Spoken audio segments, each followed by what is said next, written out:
అన్నమాట. So thank you so much. And ఇప్పుడు ఆ డబ్బులు పెట్టి బ్లాక్ బస్టర్ సినిమాలు ఇచ్చి ప్రేక్షకుల మనసును కూడా తస్కరిస్తున్నారు అనమాట మీరు.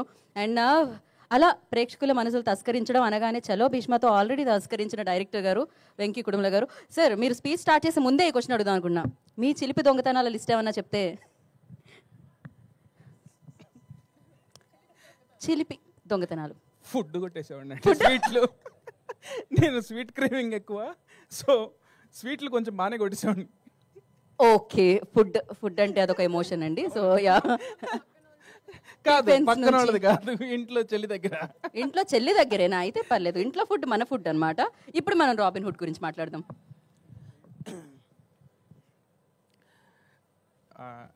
ముందుగా ఇక్కడికి వచ్చిన వాళ్ళందరికీ థ్యాంక్ యూ సో మచ్ అండి. So March 28 summer cinema, first cinema.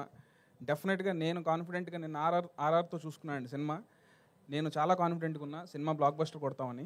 ఎందుకు అంటే బేసిక్గా నాలోనే ఒక పెద్ద క్రిటిక్ ఉన్నాడండి. నాకు మామూలుగా అందరూ గ్యాప్ వచ్చింది, చాలా టైం పట్టింది అంటారు కదా. సో నాకేంటంటే నాలోనే చాలా పెద్ద క్రిటిక్ ఉన్నాడు. ఏది ఒకసారి చేస్తే సాటిస్ఫాక్టరీ అనిపించదు, అరే ఇదేంటి ఇలా ఉంది, మళ్ళీ చేద్దాం అని చెప్పి రీవర్క్ చేస్తానండి. నాకు దీనికి చాలా మంచి టైం కూడా దొరికింది. So I strongly believe this is my best work till date. So ఒక సినిమా సక్సెస్ అవ్వడానికి చాలామంది కారణం ఉంటారండి.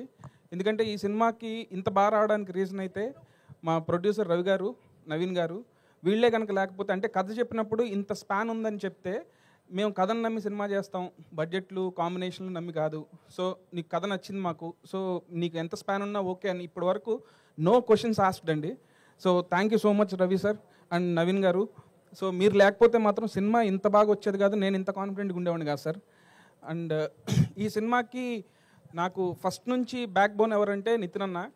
సో అంటే ఆయన కూడా అంతే, నన్ను ఎంత బిలీవ్ చేస్తారంటే స్క్రిప్ట్ ఒకవేళ నేను ఫస్ట్ సినిమా ఓకే అయిన తర్వాత స్క్రిప్ట్ చెప్పినా కూడా కొన్ని సీన్లు చెప్పకపోయినా సరే లేదు నువ్వు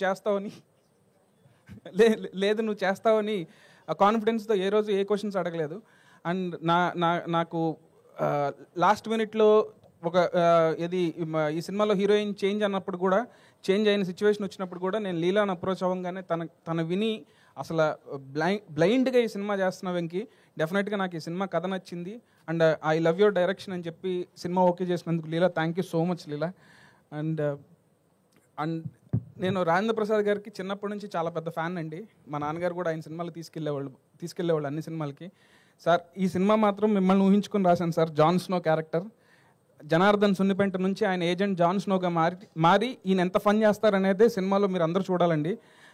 అండ్ ఒకటి మాత్రం కాన్ఫిడెంట్గా చెప్తున్నాను అండి, ఈ సినిమా సక్సెస్ అయితే నా టీమ్ ఆఫ్ టెక్నీషియన్స్, నా టీమ్ ఆఫ్ ఆర్టిస్టులు అందరూ పార్ట్ అండి. సినిమా ఏదైనా తేడా జరిగితే నేను ఒక్కడనే కాదు, మీరందరూ నన్ను వేసుకోవచ్చు. ఎందుకంటే నేను అంత కాన్ఫిడెంట్గా ఉన్నా సినిమా డెఫినెట్గా బ్లాక్ బస్టర్ కొడుతున్నాం అనే కాన్ఫిడెన్స్ ఉంది నాకు.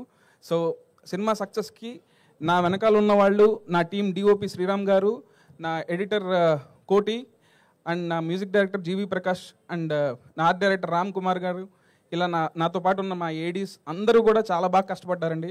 Thank you so much. మీరు అందరూ March 28 చూడండి. ఈ సినిమాలో ఫన్ ఉంటుంది, అట్లాగే మీరు సర్ప్రైజ్ అయ్యే ట్విస్టులు కూడా చాలా ఉన్నాయండి.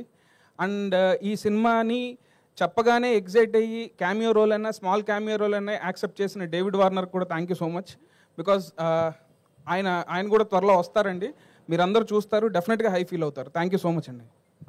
సో ఇలా సర్ప్రైజెస్ ఎన్నో ఉన్నాయన్నమాట. సారీ అండి, ఇందాక